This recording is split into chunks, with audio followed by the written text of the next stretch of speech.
Welcome, everyone, to Religious Equality 101, What to Know and Why It Matters. My name is Jim Stack, and I'm a member of the Religious Equality Committee and your host for today's session. Before I introduce our keynote speaker, I would like to recognize all members of the Religious Equality Committee and the hard work they put in behind the scenes to bring this session to everyone today. The Religious Committee members are as follows: Kelly Doherty-Schaffner from Allied World, Consuelo Atkins Tyler, Markel, Tony Tate, Marsh McLennan, Patrick Murphy, Amwins, Mark Dong, AIG, Ron Hamilton, Swiss Re, Maria Jolzik, Kennedy's, and also a very special thank you to Trevor Gandy from Markel, who served as our liaison between the committee and the Dive-In Festival Steering Committee. So thank you all committee members for your hard work over the past several months. Also, I'd like to send a huge thank you to our corporate sponsors, which are as follows: AIG, Amwins, Everest, Kennedy's, Markel, Marsh McLennan, and Munich Re Ergo. Without the generous support of our sponsors, this event would not be possible. Now on to our main event. We are very fortunate to have an outstanding keynote speaker today, which I will formally introduce with a brief bio. Reverend Mark Fowler is the CEO of Tanenbaum Center for Interreligious Understanding. Raised in Harlem and the Bronx, Reverend Fowler oversees all of Tanenbaum's program areas and works with operations, fund development, and communications. As CEO, Mark is responsible for program development, project management, design, and implementation of all Tanenbaum trainings and the expansion of Tanenbaum programs nationally and internationally. Mark has been involved in New York City's education community for over 20 years and is a skilled facilitator and trainer who has worked with teachers, counselors, administrators, and students. He is a sought-after keynote speaker and facilitator in all of Tanenbaum's core areas and has addressed organizations globally on issues of equality in race, gender, sexual orientation, and religion. Mark has presented at the National Council on Social Studies, National Association of Multicultural Education, Teaching, Tolerance, the YMCA of Greater New York, Partnership for After School Education, Asia Society, National Board Association, the United Nations, the Museum, the Power of Women Institute, the Return on Inclusion Summit, the Out Next Summit, and the Forum on Workplace Inclusion regarding prejudice reduction, conflict resolution, bias, and bullying. As architect of Tanenbaum's corporate membership program, Mark has conducted trainings at GSK, Merck, Turner Broadcasting, PwC, the Walt Disney Company, CVS Health, Aetna, Bloomberg, Sodexo, Google, Moody's, Bank of America, Walmart, and Target, among others. Mark earned his BA in English and Education at Duke University and was trained as a mediation and conflict resolution specialist with the New York City Department of Education. Mark is also a graduate of the One Spirit Interfaith Seminary and is ordained interfaith interspiritual minister. Everyone, please welcome Mark. Mark, the floor is yours. Thank you so much, Jim. It's kind of weird hearing that. All of those things in the description, but I am so excited to be with all of you today at the Dive-In Conference. Before I start, I also want to say Shana Tova to all of our Jewish participants. For those who are going to be listening to the recording, who are observing today, I wish you a very sweet new year. I'd like to start this presentation actually and ask you to consider your response to two statements. And I'm going to ask you to consider if you would agree or strongly agree with the statements that I'm bringing up on the screen. The first is, I always treat people of other religious faiths with respect. I'd like for you to consider, would you agree or strongly agree with that statement? And now here's another statement. People of other religious faiths always treat me with respect. Would you agree or strongly agree with that statement? Now, we're not doing live polling during this presentation, but it's a great way to actually start this conversation about religious diversity, equity, inclusion, and I'm going to add belonging to our conversation today. These two statements came from a Gallup poll that was conducted, if you can imagine, in 2004. It was called the Tolerance Index. And in that study, you can see that 95% of the respondents said that they always treat people of other religious faiths with respect. But only 65% of the same group of people said that people of other religious faiths always treat them with respect. And here becomes the beginning, or if you will, the first paradox that we have around understanding religious diversity in the workplace. More people have the experience of treating others with respect than being treated with respect. And at Tanenbaum for many years, we've asked these two statements and the results remain the same. There is something for us to consider about the distinction between the intent of our actions and the intent that we have in being respectful or treating people with respect, and their actual experience, the impact of our actions. If you will, many of us are familiar with the golden rule, which is to treat others the way we would like to be treated. At Tanenbaum, we consider the platinum rule, which is to treat others the way they would like to be treated.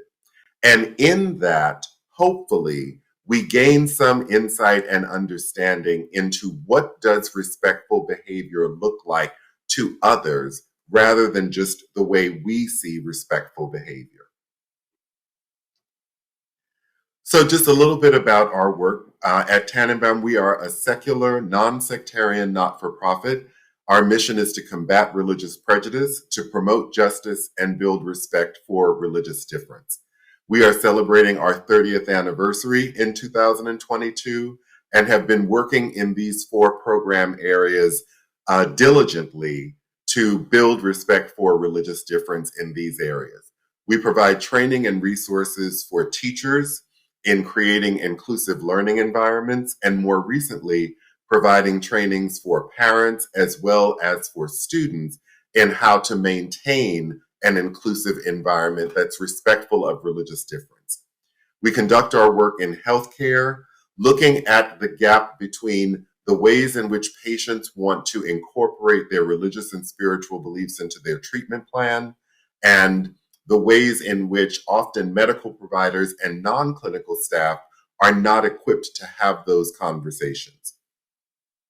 We also do our work with global workplaces, with large not-for-profits and government agencies on the policies and practices that guide religious interaction in the workplace. And finally, in the realm of peace building, we identify and study the work and try to raise the profile of religiously motivated peace actors working in conflict zones around the world. And as you can imagine, we're not short on work to do. So for our time together today, and there will be time for questions and answers at the end of this presentation, first we want to just take a look at why we should even address religious diversity in the workplace. Why does it matter? We want to look at some of the ways in which religious diversity shows up in the workplace. And finally, we're going to share some of Tanenbaum's better practices with you for creating religiously inclusive workplaces. And I can tell you that many years ago at Tanenbaum, we made the move from talking about best practice to better practices, because what's best practice in one company could be poison in another. It's important as we go through this conversation to consider the culture of your company and the industry, and to look and recognize the ways in which religious diversity is impacting the workplace, the workforce, and the marketplace. When we talk about religion at Tanenbaum, and particularly talking about religion in the workplace, we found it was helpful to try and give at least the ways in which we were considering terms that we started to see were being used very interchangeably. So when we talk about religion in the workplace, we are talking specifically about the relationship that people have with what they consider holy or sacred. It is absolute. It may be what they consider spiritual or divine. And we consider this a very broad category. It cannot be limited just to traditions that have a place where they go and a centralized text that they use that guides belief. When we talk about faith, on that very individual level, we're talking about the conviction someone has, the attitude that they have in relationship to what they might consider a higher entity or entities. And that can have varying degrees of importance to a person, and that degree of importance can change over time. One of the things that I would really want for you to take away from this conversation is that religious identity is a dynamic process. That if I asked you individually, do you practice and believe the way you did when you were a child or a teenager or even a younger adult or younger in your career? Likely, many of you will have had different experiences over time. And we want to be mindful that our workplaces and workforces are made up of people who are having a dynamic experience with religion and spirituality. When we talk about spirituality in the workplace at Tanenbaum, we're really talking about what are the interests that someone has? What are the ways in which their religion and or their faith comes alive for them?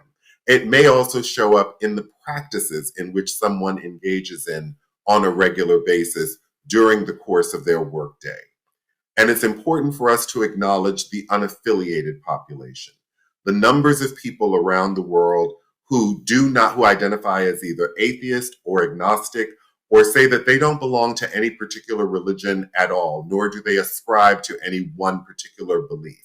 And we know that this is an increasing population both in the United States and globally.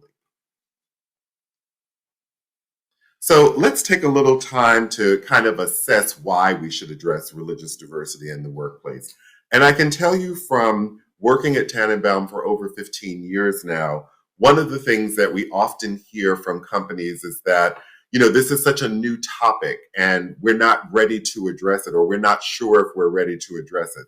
But the idea of religious diversity in the workplace is kind of baked into, and if you will, it's almost so far in the background that we don't even see the roots of some of the ways in which we engage in the idea of work.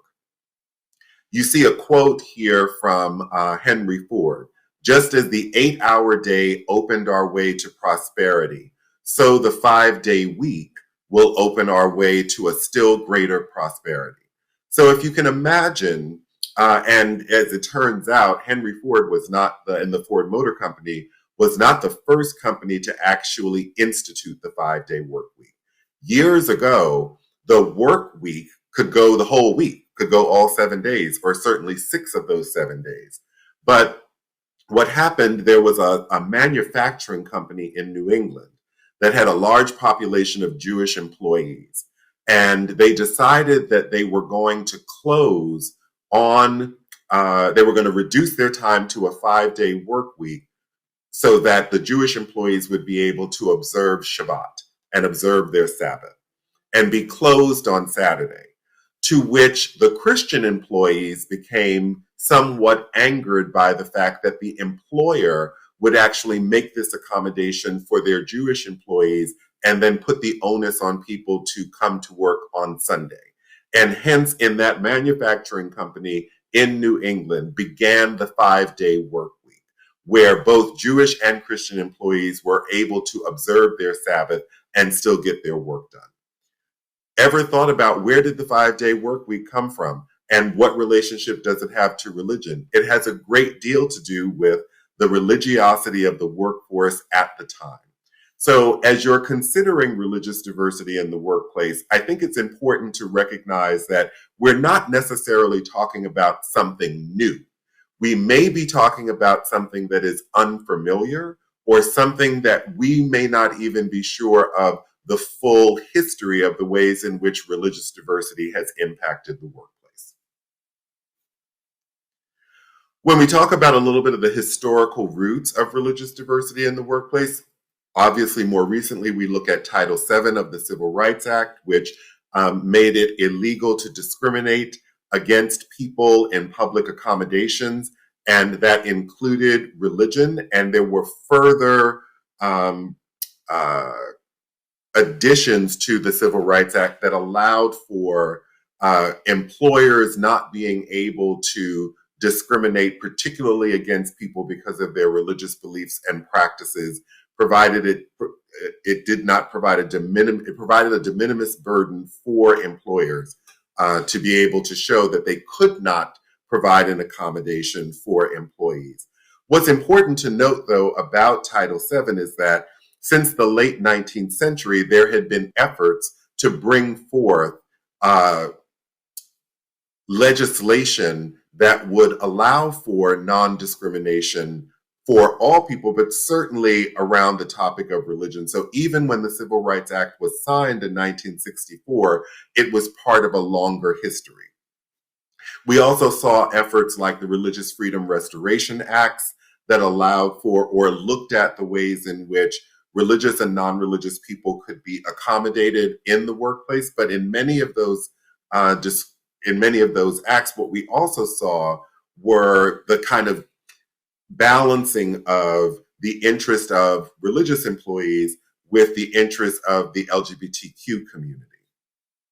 We had the Federal Religious Freedom Restoration Act passed in 1993 under the Clinton administration, and it was originally brought forth to try and provide balance for employees who had beliefs and practices that needed to be protected in the workplace in a way that the Civil Rights Act was not at the time. And then we have more state-specific and sometimes controversial Religious Freedom Restoration Acts, which I mentioned before. And so, again, this dynamic unfolding of the ways in which religion is directly impacting the workplace and the workforce in its operations and in its human resources policies. When we think, though, about the historical roots, it's important for us to acknowledge who are some of the missing voices in those conversations. In the United States, and if we look at countries around the world, there may be a larger population or a majority population of a religious group. And we want to be mindful that in these conversations around religious equality, as is stated for the session for today, or religious diversity, equity, and inclusion, that there are sometimes voices that have either been silenced or pushed into the background. Indigenous and First Nations people, what are their unique needs, and how have those been addressed or not addressed? The Asian American community, the South Asian community, that makes up a great number of people who sometimes have practices that are either misunderstood or not fully incorporated into a religious diversity strategy. And the Latinx population as well, that there is a great deal of diversity within the Latinx population across religious beliefs and traditions, and are those voices included when we're talking about policy and practice around religious diversity in the workplace? So often just give me a second because I'm working with a remote slide advancer that's on my phone. So give me a minute. When the topic of religion comes up, the first thing that people often think about are the tensions that may be caused by religious affiliation or religious belief and practice. And we hear these kind of voices talking about the dissension within the United States and with other parts of the world and the ways in which religion is contributing to that. And I would offer that it's not just the ways in which people believe, but it is the practices that are being engaged in or the policies that are being created, and that we cannot always ascribe or subscribe the actions of a group within a religious community to that entire religious group. So some of the religious tensions that we have been doing work around had to do with vaccinations, most recently with the COVID-19 crisis. looking at the ways in which religion interacts with sexual orientation and gender identity in the workplace, and this whole idea of us and them. And what we certainly know is that there's far more that we need to learn and know about religious diversity and the ways in which impacts the places in which we work, to be able to look at some of the roots of the tensions that often may not solely be around religious belief and practice, but may be leveraged by groups of people, because that is the thing that stirs the pot, if you will. Something that's a really interesting note that we found, this was a survey that was conducted with Public Religion Research Institute and The Atlantic in 2019. And of the various places where someone is likely to interact with a person of a different religious background, the workplace, 70% of people said that at work, they are most likely to interact with someone from a different religious background than their own. And I think that that's an important number, because when we talk about diversity within workplaces, when we talk about wanting to create policies and practices that create inclusive workplaces and work environments where people bring their whole selves to work and where people have the experience of belonging, the workplace is likely the most often the place where people are going to have that experience. You'll see that schools and friends groups are the next two areas, but at a much lower number. So there's a great opportunity for us to build capacity and build comfort, if you will, for addressing religious diversity, particularly at work. When we look at the American religious landscape, one of the things, again, that we want to be mindful of is that it is a changing landscape. So you may not be able to see as clearly on this slide, but I want to draw your attention particularly to the kind of purple section where you see 23% of people identifying as unaffiliated in the United States, meaning that they may be atheist, they may be agnostic, but the lion's share of this population are people who say that they are not connected to religion at all, or that they do not maintain a formal religious affiliation with any group. That number has increased from 9% when I first started working at Tanenbaum to now 23%. And it is expected to continue to grow. And I think it's important to note that simply because people note that they are unaffiliated, if they're not identifying as atheist or agnostic, that doesn't mean that they don't have practices that they engage in or beliefs that are going to need to be accommodated in the workplace in some way. Also in the United States, we are at a place where the number of Protestants in the United States for several years has fallen below 50%.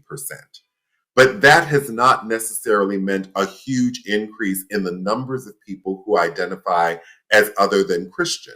And when we look at the numbers of people who identify as Jewish, as Muslim, Sikh, Hindu, Wiccan, any ways in which people can identify with a religious or spiritual tradition, still only makes up about 8 to 10% of the United States population.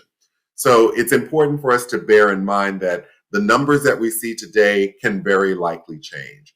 And I can tell you on a global perspective, by 2050, the number of Christians and Muslims globally is expected to be exactly the same, followed by Hindus, and then followed by the unaffiliated population globally. So this can be an important factor when thinking about what are some of the policies, practices, quiet rooms, all of those kinds of things that you would want to have in your locations. But it's also important to bear in mind in terms of the marketplace, that the numbers that we're sharing with you are not just about people who are going to work every day, but it's the people that you may be doing business with on a daily basis. When we think about religious diversity across the United States, you can see that some of the darker areas are places where you have more diversity, and then some of the lighter places are places where there is less religious diversity or less representation of a variety of traditions. And you'll notice that the areas tend to be darker around the outside of the United States, the port areas, if you will, or the places that are easily accessed by water. So those are just a couple of points that I think are important for us to recognize, that religious diversity is usually far more than just the people that we interact with on a daily basis. When we talk about and think about religious diversity at Tanenbaum, we like to think about it from the perspective of these three components of someone's religiosity, or what makes up the ways in which they think about themselves as a religious or spiritual person, even for someone who considers themselves unaffiliated. That it is a balancing act between the culture of one's beliefs or the culture of one's tradition, the beliefs that they hold, and the practices that they engage in. That when we talk about the culture, we're talking about what are the social norms, the customary beliefs, the material traits of a racial religious group or a social group. So what are the expected ways in which someone would behave within that group? Then we have belief. What is it that people fundamentally believe to be true inside of their religious or spiritual practice, their beliefs, as well as those who are unaffiliated? And then what are the practices? What are the things that people do or are likely to do on a daily basis? What are some of the times that where they're going to have to request time off to not be involved at work? And each of us balances these three dimensions of religion very, very differently and very uniquely. In this example, you can see that when we talk about someone's lens, that it is this intersection of culture, belief, and practice within someone's religiosity. And I would ask you to consider first, where might you place yourself in this overlap, this intersection of culture, belief, and practice as it relates to your own experience in your own life? And then I would ask you to consider, where might someone else place you at this intersection of culture, belief, and practice? Is it likely that the person would put you in the same place where you would put yourself? Maybe, maybe not. A lot of what has to do with that would really be, how well do they know you? And how much have you shared with someone about the culture of your religious community, or the beliefs that you hold, or even are people able to see the practices that you engage in? Or are they something that someone is not likely to see? So it's important for us to think about, how might your perspective, where you place yourself at this intersection of culture, belief, and practice, impact how you might see the behavior of another person? And in short, a very quick example, if you consider yourself to be a very devout person within your tradition, and someone within your tradition comes and asks for time off, do you think that they are actually practicing it the same way that you are? Could that color at all the decision that you make about whether to grant time off? And yes, we want to always think that we're operating at the highest and best iteration of ourselves, but sometimes our own perspective of our own religiosity can impact the way in which we see others. So we'd like to talk a little bit about some of the ways in which religious diversity can show up in the workplace. And we'll start by sharing some data with you. In 2013, we did a national survey on the experience of the American worker and religious bias. It was a nationally representative sample. And in that survey, we found that 15% of workers discuss religion with their coworkers at least a few times a week. 22% said that they discuss religion occasionally. But when the topic of religion comes up, 77% of workers reported feeling somewhat or very comfortable talking about it. So this kind of takes us back to some of those assumptions about whether we are ready to address religious diversity or not, because it's already there. It's already being talked about. It's already being shared about. And it can be something as simple as, what did you do this weekend? Well, we went to church, we went to synagogue, we went to temple, we did X, Y, and Z.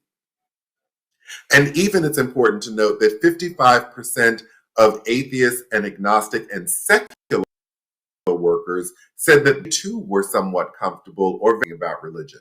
So if your workforce is comfortable about talking about religion, it's comfortable. Or what are some of the things that need to be addressed so that you can have the same level of comfort that your workforce seems to have? When we think about religion's religion's impact in the workplace, one of the things that's important to recognize is that your companies are huge enterprises made up of a variety of efforts as well as departments. And so it's important to think about, where are some of the places where religion shows up already in the work that you do. It might show up in recruitment and or retention. It may show up in particular business functions. I'm mindful that this is a conference that brings together insurance companies, and from the very personal to even insuring an institution or a location, religion is a part of the marketplace in which you operate in. How does religion impact your climate and culture? Do people see that they can get accommodations easily? They can take time off easily. That if they go to an event, a company-sponsored event where their attendance is required, are they likely to find kosher options and halal options and vegetarian options that are not just trendy, but they're actually reflective of the practices that someone has in their life? This is meant really to just be an example. It's not exhaustive, but hopefully you will begin to think about, where are the places within your industry and within your particular company where religion is always already present, or places where you'd like to know more. In thinking about some of the trending topics that are happening that we've been dealing with at Tanenbaum, certainly we have more companies who are joining our membership program, who have come to us specifically to explore the idea or to build infrastructure for their faith-based employee resource groups. I would say that work has increased for us by probably about 40% over the last 5 years. And people are really looking at the different models that work for their company, whether it's individual faith groups, or it might be an interfaith network where you have individual groups who are working together, or it may be an interfaith group. But there are more and more companies who are looking at, how does this help the business case? And if not a business resource group, then an employee resource group that allows people to explore their religiosity in relationship to the company's goals and values and objectives. We also see another trending topic of multicultural allyship. Certainly, we've seen challenges to a variety of communities around racial groups, women, attacks on the Asian community. And so there is more conversation at looking at the ways in which religious identity can sometimes be the thread that pulls these some of the challenges that these communities face, that this can be the thread, religious diversity can be the thread that pulls people together to be able to see, how can we be allies to one another in the challenges that we're facing. Dietary accommodations, as I mentioned, quiet rooms. So for those of you who have fully returned to work or are building out new spaces, do you have places in the building where people can observe their mandates for prayer during the day, but the space is actually designed and open even for someone who is not religious, but may just want to take some time away, that it is a quiet room rather than a prayer room. That's one of the things that we've been doing a lot of work around. Sensitive scheduling, being mindful of high holy days. I mean, I have to take note that we are conducting this session on the second day of Rosh Hashanah, which is one of the most important and the highest of holy days within the Jewish calendar. And we have to be mindful of these things, because I would just say it this way: people are not always going to tell you what they need, because it's something that has often either been denied, or they may feel like they are making themselves very vulnerable by asking. So it can make all the difference if you're providing an environment that takes into account the unique needs that people have without them asking. It's sometimes kind of like the best gift to get when someone provides something for you and you don't have to ask for it. And then finally, intersectionality. We've certainly been doing a lot of work over the years around the intersection of religion, sexual orientation, and gender identity. But we've also more recently, after George Floyd's murder in particular, looking at the intersection of religion and race and ethnicity. And when we talk about religious equality, it's a very, very nuanced and complex conversation to talk about supremacy as an idea and a contributing factor to systems of inequity that are often rooted or in the past had been substantiated by religious doctrine. So these are some of the things that we are exploring and that the companies that we work with seem to be very interested in. So let's do a little bit more about better practices and share some things with you, and then we'll open it up for questions. So again, in our survey, when looking at religious-based bias in workplaces, we saw that 36% of the people that we polled said that they had either seen or experienced incidences of religious bias. And we coded religious bias in our survey as employees nationally reporting on the ways in which their employers were not accommodating their needs in the workplace. At that time, in 2013, 50% of non-Christian employees said that their employers were ignoring their religious needs. There were nearly 6 in 10 atheists who believed that people looked down on their beliefs, and a third of white evangelical Protestants who felt the same as 1/3 of non-Christians, that people were looking down on their beliefs. That was in 2013. And we are very much hoping to be able to revisit this survey with another national sample next year on the 10th anniversary of the data. We also created this model for thinking about bias in the workplace, and we call them the 10 bias danger signs. And we call them that because they're meant to be kind of moments of reflection, whether you're looking at your policies and practices or looking at the culture of your organization or the climate, that these are some of the ways in which one can think about where is bias present in regards to religion in our company or in our environment or even within our industry. You'll see things like attire that have to do with your requirements around what does business attire look like. Can someone show up with a hijab or in a dress that is appropriate to their tradition and not feel that they are somehow being either judged or that they're not being taken seriously? We see a lot of activity around scheduling, and holidays can become a very important topic to talk about in the workplace or explore, particularly around policies around accommodations and time off.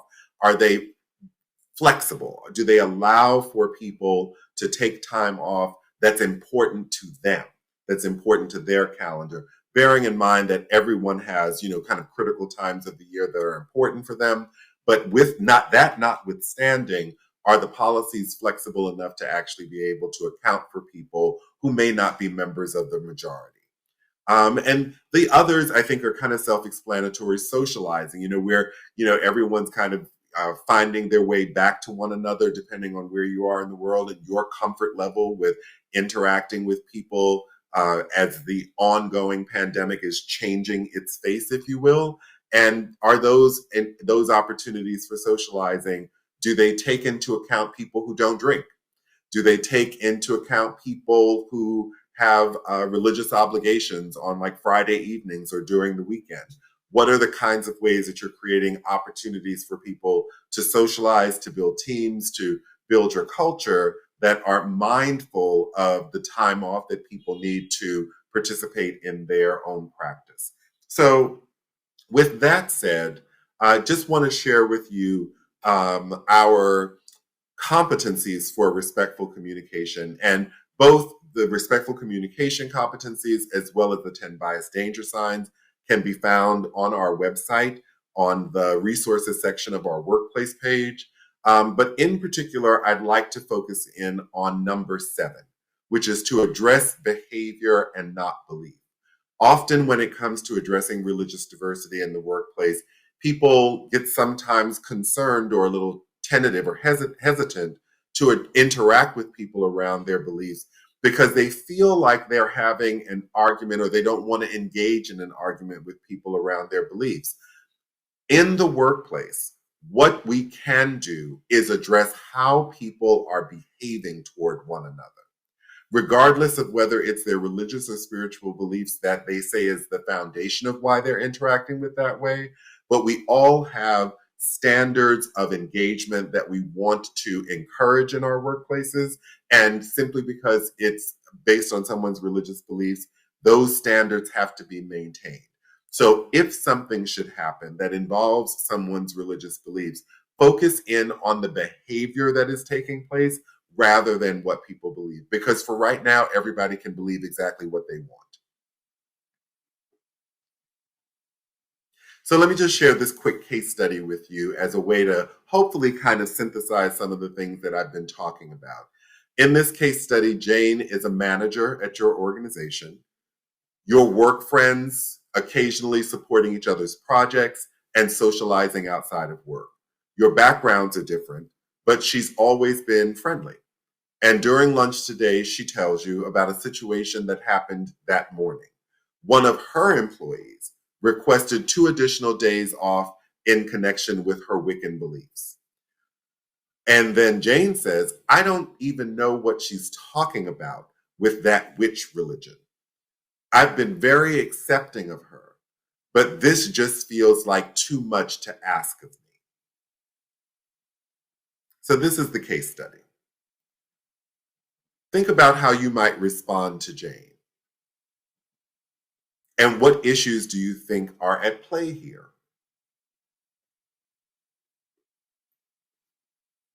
So some takeaways from this case study. One is that we want to start out by avoiding assumptions of both Jane and her employee that is making this request.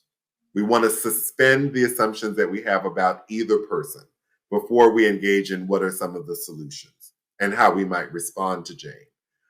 And think about being curious and asking respectfully. Another one of our competencies for respectful communication. What do you actually want to know from Jane? And what could be helpful for Jane as she interacts with her employee from your perspective? We want to identify and debunk stereotypes. And I think certainly it's important for Jane to understand, would she talk about another tradition as that witch religion? Or is that uniquely for this employee's religious beliefs and practices?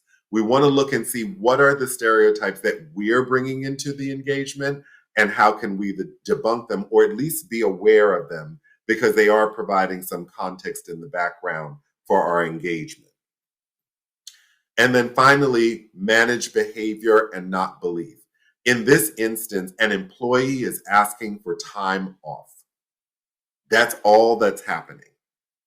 The employee is not asking to produce, to have time or space in the physical office to conduct a ritual. They want time off.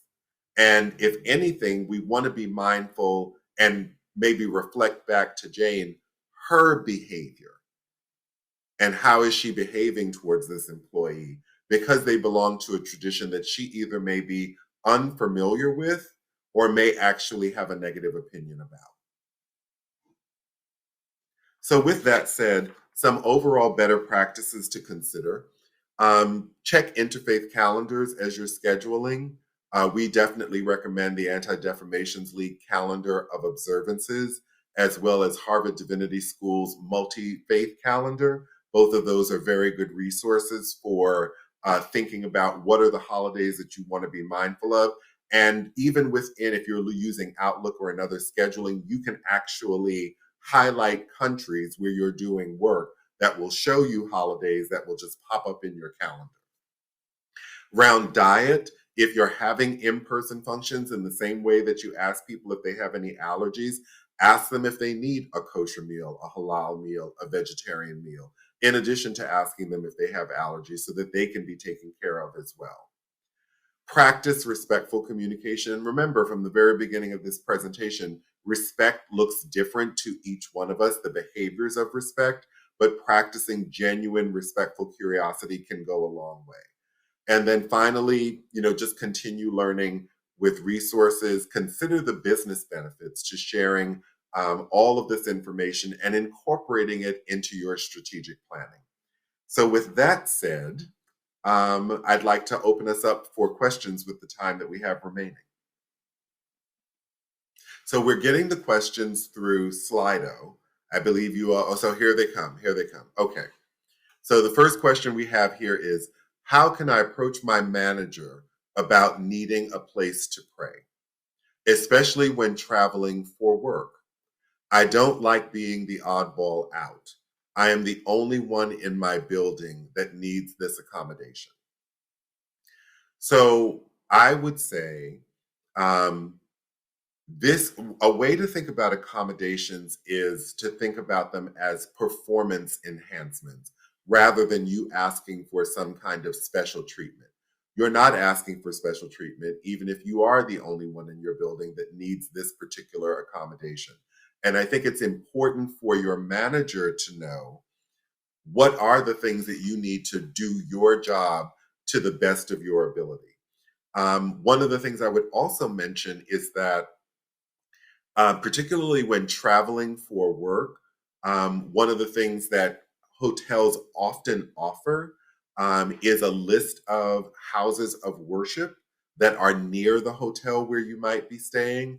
And that is something that if you have a department that actually provides travel services for you, you could ask them to add that to your profile so that you could see that information in advance of your trip. Thank you so much for your question. For sensitive scheduling, our next question, how do you recommend first coming up with the list of holidays and then sharing that with the people at the company and make sure they are continuing to think about it after the initial communication? So one of the things that I would say is if you are doing business in the United States solely, if that's your footprint, we have a sense of the holidays that are important. And I mean, I do not mean to minimize this at all. I live in New York City. There is a parking schedule in New York City when you have to move your car or not. And that usually takes into account the larger traditions that are present in New York City. So from something as simple as that to where are you doing business can often guide a way to begin thinking about your calendar. And then I would also say that in terms of how do you circulate this throughout the company, one of the things I would suggest is that department heads and those people who are responsible for managing calendars and making suggestions about dates annually have a moment to check in about that. How is the calendar changing from the year before? I know that I am often scheduled well into the next year. So we want to make a regular practice of looking at the calendar, forecasting what are going to be dates where either in the United States or outside of the United States, people are likely to not be engaged or it could be a difficult time. And I know one of the things that sometimes people say is, well, how do we account for everyone? We start accounting for as many people as we can, and then we get the feedback on when when it's important or if we've missed something or left something out. Our next question is, how is it possible to accommodate other religious beliefs when the company you work for adheres to Christian public holidays? That question moved too fast, so I didn't get to see the whole question, Tony. Are you able to bring that back up? I wasn't able to read. Let me just see. Okay, I see it now. Okay, thank you. Okay, how is it possible to accommodate other religious beliefs when the company you work for adheres to Christian public holidays? I work in the UK. 4 of our 8 public holidays are religious based ones. Employees outside of Christianity have asked to switch public holidays for their religion. So, one of the ways that you might be able to consider addressing this is by having floating holidays and having days within the calendar where someone, depending on your industry, can work on that day that is an official day for the company to be closed, and then to exchange that day for a day that is of meaning to them. I recognize that this is not always possible in every company, but depending on the industry and the work that someone is engaging in, if they can work on a day where, like Christmas Day, and at Tanenbaum, we have had employees work on Christmas Day and then exchange that day for a day that is of meaning or importance to them. Um, that would be my recommendation for that.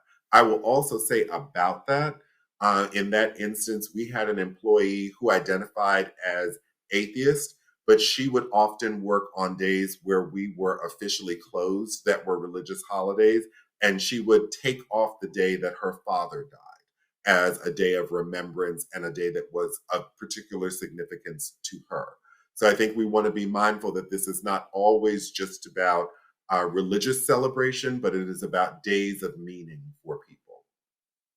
The next question that I see is, how do you address provinces like Quebec or countries like France and Switzerland, which ban religious symbols, including headdress in workplaces, mainly government public sector, in the name of secularism, equality, or cultural values? I think one of the ways that, when you're doing business in a particular country, you do have to abide by those countries' rules and those countries' laws. I do think it's important where possible to actually employ, which is something that an organization called Coquel, formerly the Center for Talent Innovation, recognized in research that they did several years ago around the idea of your company perhaps operating like an embassy.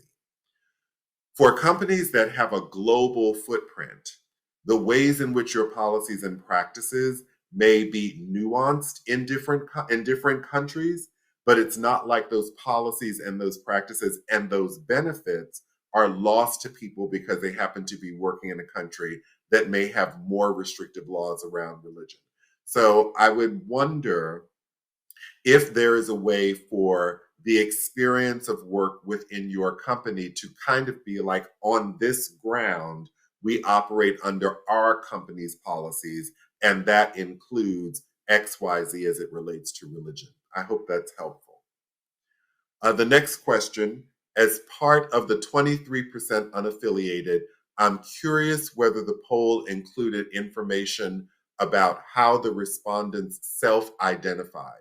We're watching people of certain religions weaponize their faith to legislate life for the secular majority, which can create conflict if discussed in the workplace.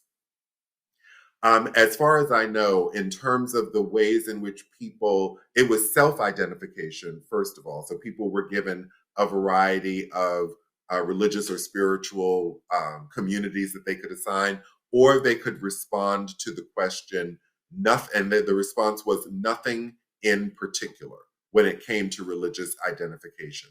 And they could also further identify as either atheist or agnostic. And I want to say that I think it's important to recognize that when we look at some of the events of the day and some of the ways in which you're talking about the legislative issues that are coming up in the United States, for instance, in front of the Supreme Court, when someone says they represent a tradition, it doesn't mean that they are the largest group. They may just have the largest voice or a large influence. And there are certainly secular and non-religiously affiliated people who are opining on these issues, but they very well, even though they are a large percentage, they may not be a large galvanized voice. And I just think it's important to recognize that distinction. The next question, do you recommend any better practices for companies who choose to create interfaith or faith-based employee resource groups? We do have some better practices. The first one, and I'm just mindful of time, but I think it would be important, what is the business case? If it is meant to be a business resource group, and I know that these delineations are different within companies, what's the business case? I would also ask, what is their charter? Have you reviewed the charter? A faith-based employee resource group should go through the same process that any other resource group goes through. Do they have an executive sponsor? Do they have a business case? What is the strategy for the group over the first couple of years? How do they plan to impact business? How do they plan to impact and support culture? What is their plan for interacting with the other employee resource groups that are already in existence? So those would be, and we do have more information about that.